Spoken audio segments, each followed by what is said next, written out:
We're going to read from the Bible now, from a portion of that ancient letter that was written to a city in modern-day Greece. And so you'll find a red Bible somewhere around you, hopefully. Please do turn in it. Page 1179. The reading will follow what Steve read to us that bit earlier at the beginning of our service. That's page 1179. And we're going to read from Philippians 2, verses 12 to 18. So that's the big number 2 and the little 12 to 18, with the heading, Do Everything Without Grumbling. I'll just wait for you to turn there. That's page 1179. Therefore, my dear friends, as you have always obeyed, not only in my presence, but now much more in my absence, continue to work out your salvation with fear and trembling. For it is God who works in you to will and to act in order to fulfill his good purpose. Do everything without grumbling or arguing, so that you may become blameless and pure, children of God without fault in a warped and crooked generation. Then you will shine among them like stars in the sky, as you hold firmly to the word of life. And then I will be able to boast on the day of Christ that I did not run or labor in vain. But even if I am being poured out like a drink offering on the sacrifice and service coming from your faith, I am glad and rejoice with all of you. So you too should be glad and rejoice with me. This is God's word. Thank you. Thanks, Ashley. And let me add my welcome. It's lovely to have you with us this morning at City Gates. And if it's your first time, again, it is great to have you here. Keep that passage open. We're going to be looking at it together. And I just want to say, look at this image on the screen. And I wonder, what do you see when you see this image? For you at home, you'll be hearing a number of people saying stars. Actually, when you look at this image, you're probably looking at 85% darkness. There are obviously some blue bits in there as well, but it is darkness. But what is our eye drawn to? It's the stars. You know, they kind of give everything else shape, and you just can't but look at them. Have a look at Philippians chapter 2, and have a look at the end of verse 15. And look at how it describes what the people of God should be like. He says this, then you will shine among them like stars in the sky. Paul is saying here that there is something different about knowing and following Jesus. It compares to looking like a star in the sky. Now, I'm aware in this room there will be a whole mixture of people. Some of you some of you follow Jesus, you know him. Some of you wouldn't call yourself Christians, or maybe you're not Christians. And I wonder, just think about, whoever you are, what first brought you along to church? What first brought you along to church? Now, there'll be a whole host of reasons. Maybe it was your friends and family of baby being dedicated, and that's what's brought you along to church. It may be that you were brought up in a home of churchgoers and you were brought along to church. But for others of us here, it may be there was someone in your life that you thought that you shine a little bit differently to the other people that I'm around. Maybe that's why you're here today. Maybe you think it's your spouse or a mate on the team, or somebody who you met at the school gate, or maybe a work colleague, and you thought they're just a little bit different. It's not that they get things always right, but they were going through that hard time, and they didn't end up in complete pit of despair, or maybe they were just in the workplace with you, and they were just genuinely kind, and they were not kind to get something out of you. They just wanted to help. Maybe you just felt there was something you'd come across that you hadn't seen before, and you were intrigued. They were a little bit like a star in the sky. Not they were perfect, not they were free from difficulty, but they were intriguing. Now, I guess that might be part of many of our stories here today. And again, I want to say, if that's the reason why you're here today, I hope you'll see that the reason why there is a difference is because of the person of Jesus. And for loads of us who are following Jesus here today, I hope to remind you that actually God is calling you to live out his good purposes by which you will shine like a star in the darkness. And I think there's three things from this passage that Paul kind of highlights for this church. And the first thing is this: God is at work in you, so work it out. God is at work in you, so work it out. Now, if you've been around here since the start of the series, I've been talking about this every single week, and I'm going to talk about it again, that if you're someone who has trusted in Jesus, you are a gospel citizen. You're a citizen of heaven. Jesus has made you part of his eternal kingdom. And trusting in Jesus, that should shape your identity and purpose and everything about your life. Just have a look at verse 12 of chapter 2.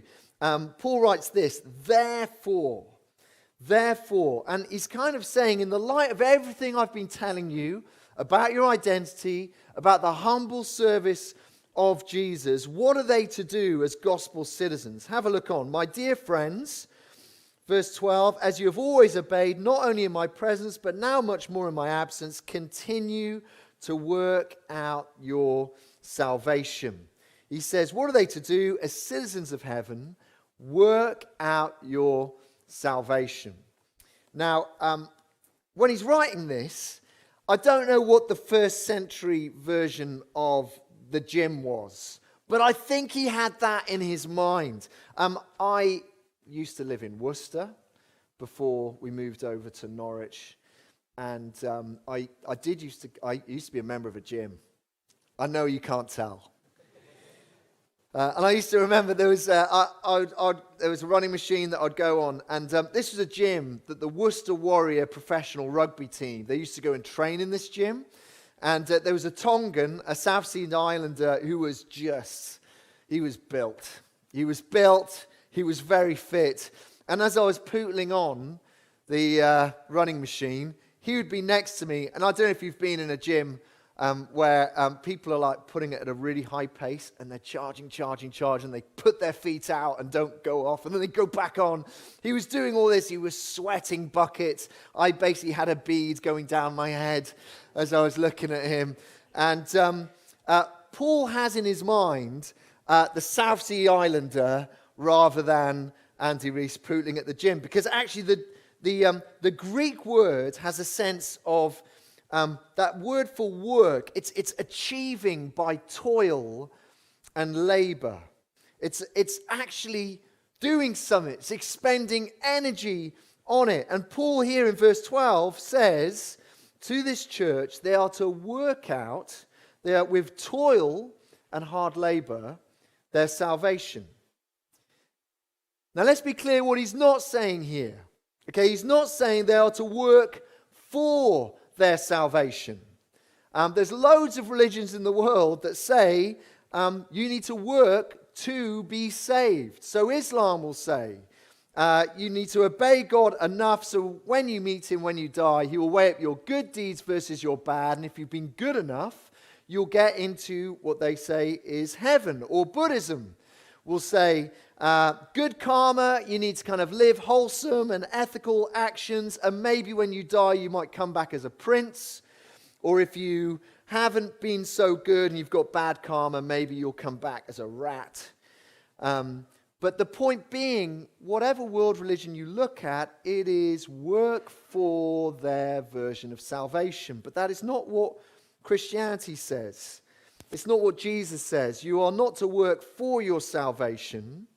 You are to work out your salvation. No, you could never work for your salvation. You're never going to be good enough. God's standard is perfection, and none of us can earn his kingdom. We have to accept it as a gift from the perfect life and the sacrificial death of Jesus. You trust Jesus, you are rescued by him, you're not working for the salvation, but he does say we need to work it out. We need to work out what it means. We need to live in the light of it. We need to pray and think about what it means. Now, there's a wonderful, glorious tension in verses 12 and 13. A wonderful, glorious tension, because he says you need to work it out, but God is working in you in tandem to help you do it. Just have a look at verse 13. Verse 12, he says, continue to work out your salvation with fear and trembling, for it is God who works in you to will and to act in order to fulfill his good purpose. He says, as you're working out your salvation, God really is trying to work in you to live that out. Now, just have a look again at verse 13, because it's a bit weird, isn't it? Because actually, end of verse 12, he says, work out your salvation with fear and trembling. Fear and trembling.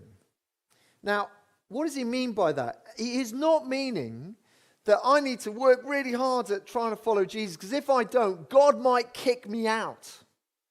No. I'm not accepted because of my performance, ever. It's just Jesus. The language of fear and trembling, actually, it's imagery that is used in the Old Testament.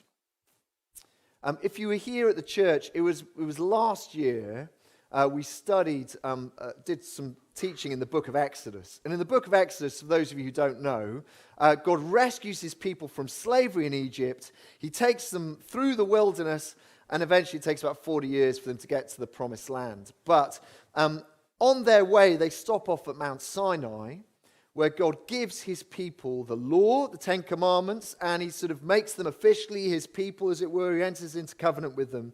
And as he does that, the imagery are God's people at the bottom of this mountain. Moses is up the top of the mountain, but this mountain is sort of subsumed by lightning and thunder, and the cloud comes down. It's like a special presence of the Lord. And as they look at this mountain, God's people are terrified.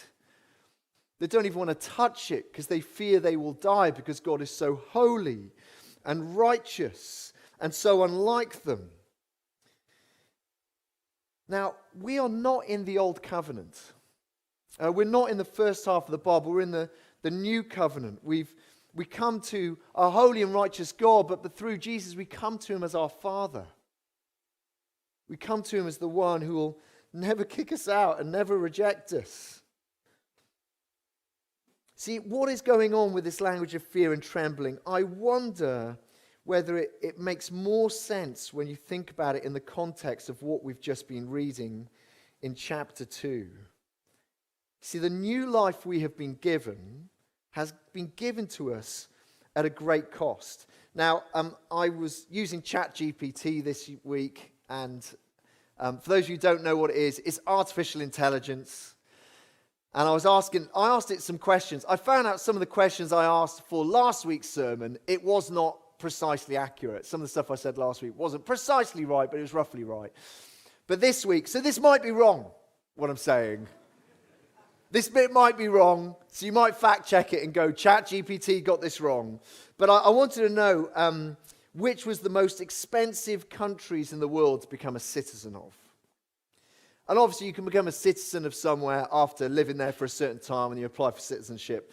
In third place, so it's the most expensive place in the world to become a citizen, apparently is Britain. There we go. And apparently it costs about £5,000 once you get all the legal fees and the bits and pieces to become a citizen and get a British passport. Number two, if you're not naturally brought up there, as it were, if you're kind of wanting to join this place. Apparently two is Switzerland, and it costs about $12,500 if you're not initially born in Switzerland. And the most expensive place is Austria, which is £27,500. It's a lot of money, isn't it? You've lived there, you've paid the money. Imagine you get your Austrian passport and you think, oh, skiing or whatever. What are Austrians good at? Skiing. What are they big on? I don't know. Like cheese dips, things? I don't know. What? Waltzes. Oh, all those waltzing. Polka. Do they do polka? No. But you're like, you get your Austrian passport. And and you get your residency, and you're not going to leave. And how are you going to treat that, particularly if it's cost you £27,500? You're going to be like, oh, I am chuffed with this. I'm not going to treat this lightly. Do you know what it costs for you to become a citizen of heaven? Not money, but the most precious person in all the universe.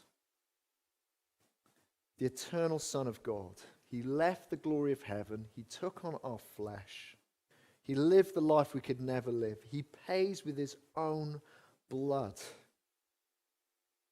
so that you could be part of his kingdom.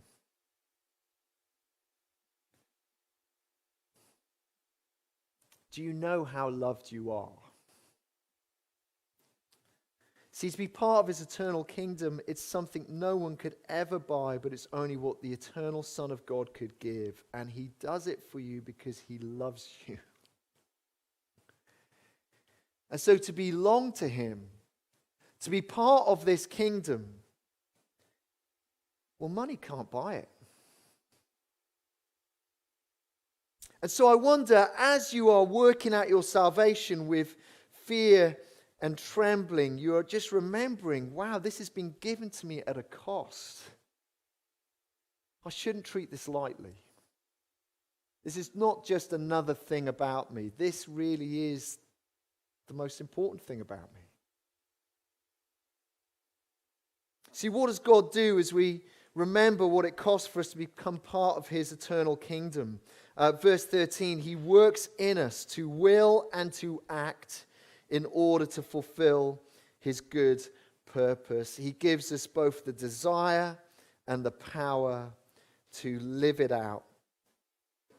The project, the work that he's done in our life as he calls us to him, the good work that he starts in us, he will bring to completion. And God himself works in us to prick our conscience, to give us the urge that I actually need to do something here.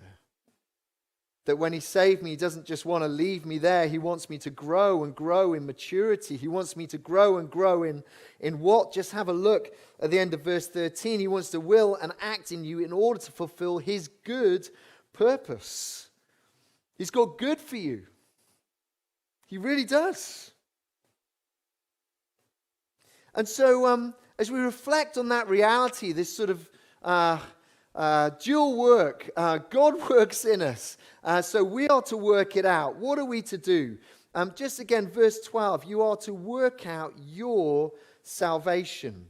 In other words, every single person in this room, it will look different for us as we seek to follow Jesus where we currently are. That work that Jesus has done with us, it never finishes, not until glory. And actually, at every stage in life, you get a new set of circumstances where you need to think, what does it look like for me at this point to live trembling, fearfully, thankfully as a kingdom, as a member of the kingdom? You know, I just think as I've gotten older, I've just been given more and more responsibility in lots of different ways. And so I've therefore got more and more opportunity to sin against a whole bunch of people. And at each stage, I need to work out right now, what does it mean for me to work at my salvation? You know, being a gospel citizen isn't just about 2 hours on a Sunday. It's not about just serving on the door once a week, done my job. It's 24/7. As the family situation that I have, with the work colleague that I have, with the job situation I have, with the housing and health and responsibilities, and the fact I'm going on that business trip, and how am I going to be there, and as I enter retirement, or my health is declining, or as I go into that shop to buy those clothes, as I want to work out my salvation. And to work out what it looks like to be a gospel citizen saved by Jesus with an eternal mindset that cares about the eternal needs of others. Now, I used this illustration in the first service. I'm going to use it again. I'm going to tell you where it's wrong. In December this year, Marcus Rashford, if you don't know, he's an England football player. Well, actually, he's not really making it to the national squad at the moment. But December this year, he played for Manchester United. And in January this year, something changed. This changed. Okay? And for those of you who don't know, that's not just a different haircut. He now plays for a team called Aston Villa. Now, what happens as Marcus Rashford plays for Aston Villa and they play against Manchester United? What is he going to do? His allegiance has fundamentally changed. And so he's not going to try and score goals for Manchester United. Why? Because who he is has changed.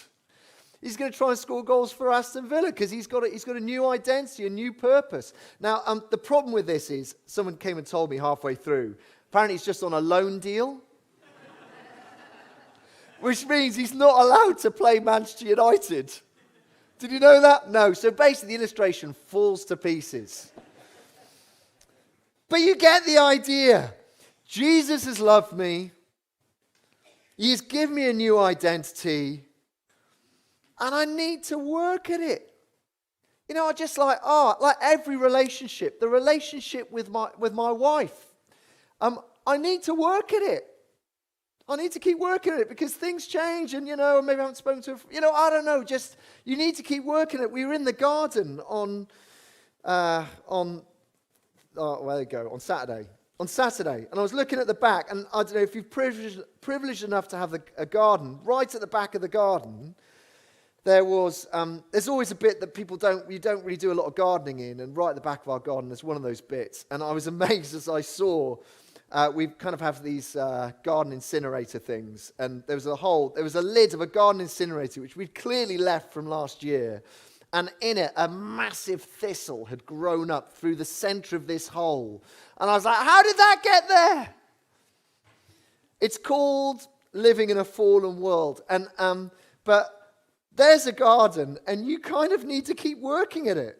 Otherwise, it just becomes a mess. And as a citizen of heaven, you've got to keep working at it. Relationship with Christ, how are you going to do that? Keep coming and sitting under God's word, because God will minister to us and challenge us and encourage us as we meet together. I love this. Look at chapter 3. Look at chapter 3 and verses 16 and 17. How do we work out our salvation? 16 and 17 of chapter 3. He says this, "Oh, let us live up to what we have already attained." Do you notice it? You're a gospel citizen. Live up to who you already are. Verse 17, "Join together in following my example, brothers and sisters." So Paul says, follow my example, and you get his example. We get the example of Christ. You will also get next week when Reg preaches, he's preaching on the next passage, you'll get the example of Epaphroditus and Timothy. But he says, look what he says, verse 17, "And just as you have us as a model, an example, a model, keep your eyes on those who live as we do." Keep your eyes on those who live as we do. How do you know what it is to follow Jesus, and how do you work it out? He says, keep your eyes on other Christians who are working it out. Keep your eyes on those who live like we do, who you're like, wow, you really do mean it, that you're a gospel citizen, you're loved and secure, and you're trying to work that out in your life, and maybe there's things I can learn for you. I just want to say there'll be things happening in people's lives in this room today that you'll be feeling utterly despairing about, and you'll be thinking, I do not know how to follow Jesus in this, and I'm even doubting Jesus in this, and I don't know what to do with this. And what you need to know is that there'll be people in this room who have been there, who have experienced it, who will be able to testify to Jesus' faithfulness in the midst of it. And sometimes you just need to be open with those struggles, with that sin, with that doubt, with that difficulty, with that challenging boss, with that stuff that's just challenging in your marriage or with your home or whatever it may be, because there'll be other people here who, if they haven't been through it, they will be able to walk with you in the midst of it. See, Paul here is saying, how do I know what it is to work out my salvation? I don't just do it on my own, I do it with the church. I had an email this week from someone who's been in the church for a few years, and it was a brilliant email. It was so encouraging as they were talking about how different ministries have helped them in their walk with the Lord. But one of the things that jumped out at me from this email was them saying, look, I came a youngish Christian, and I love my small group Bible study. And he said this, because I love watching other people as they follow Jesus, because from them I learned what it actually looks like. Church family, you don't realize how significant you are in other people's lives.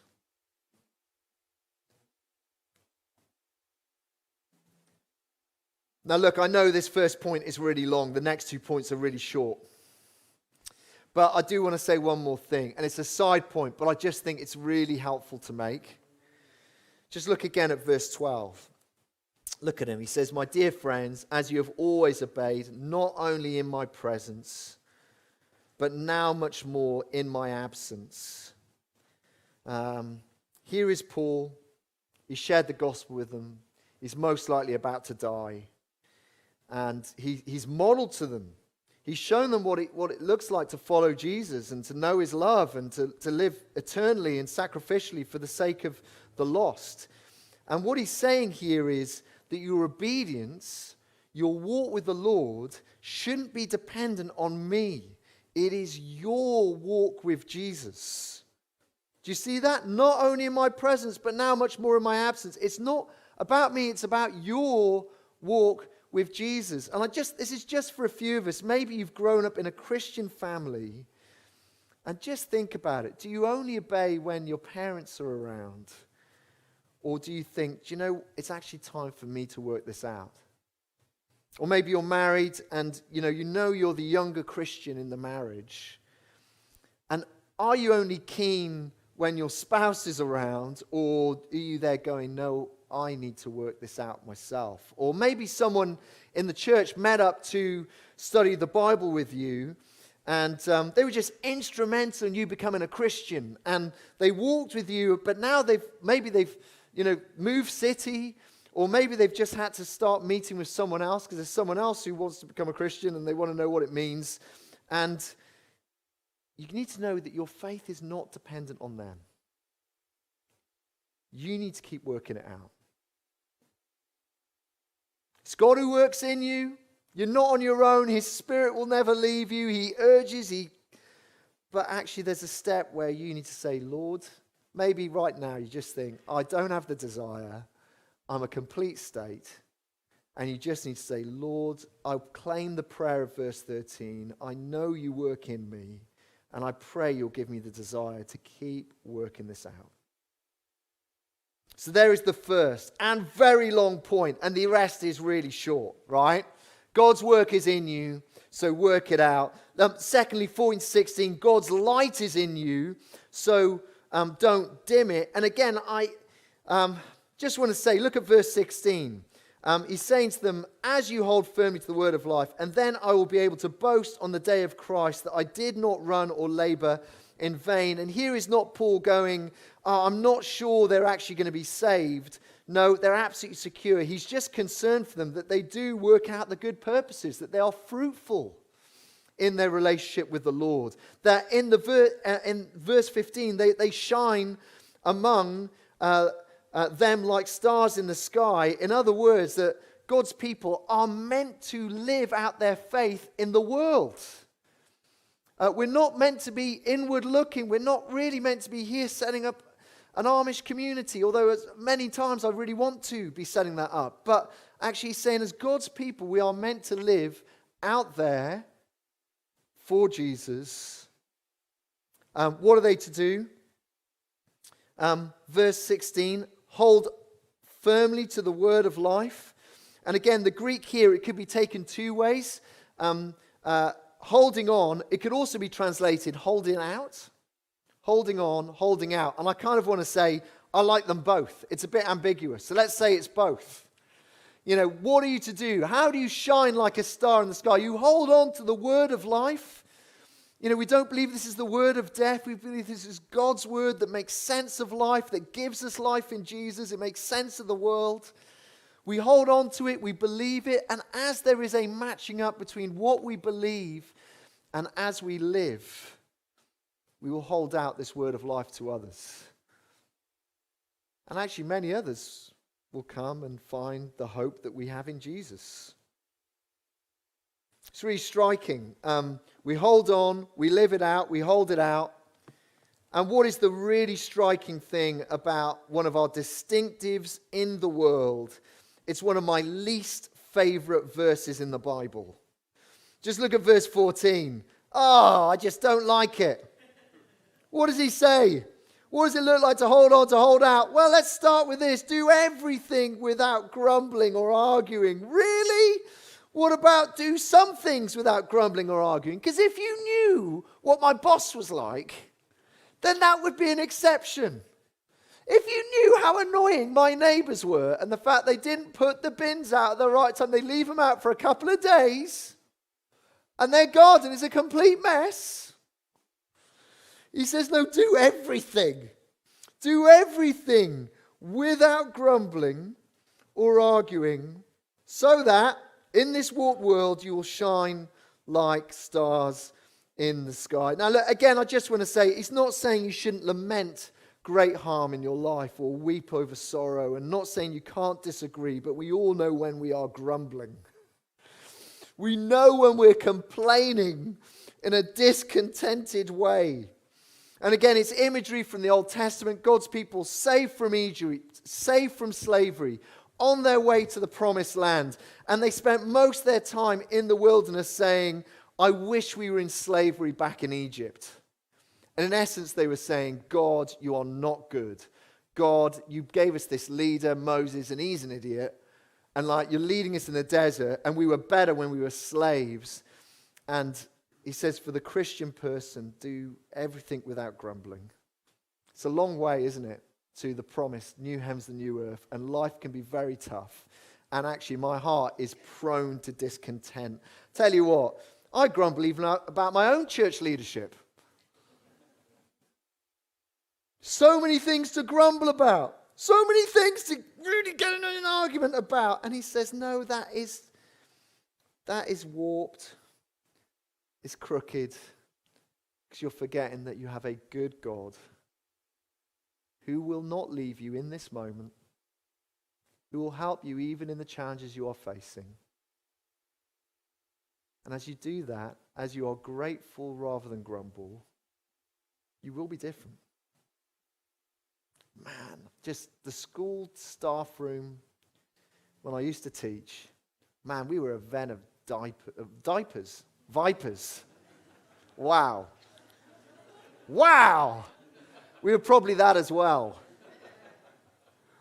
We were just the way we'd complain about the head teacher and the temptation to get in, because sometimes he was a Burke. Don't grumble. Don't be argumentative. Shine like a light. Live out who you are, accepted, loved, forgiven. Offer the word of life. And offer our lives in joyful sacrifice. That's 17 to 18. And we're not going to look at it.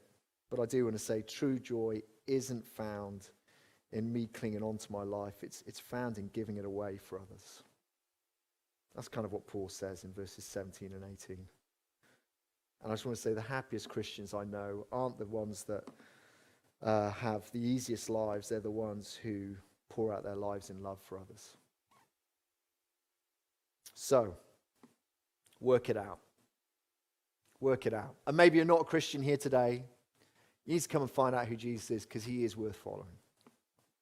We're just going to bow our heads now. I'll just give you some moments to respond in your heart, in your mind.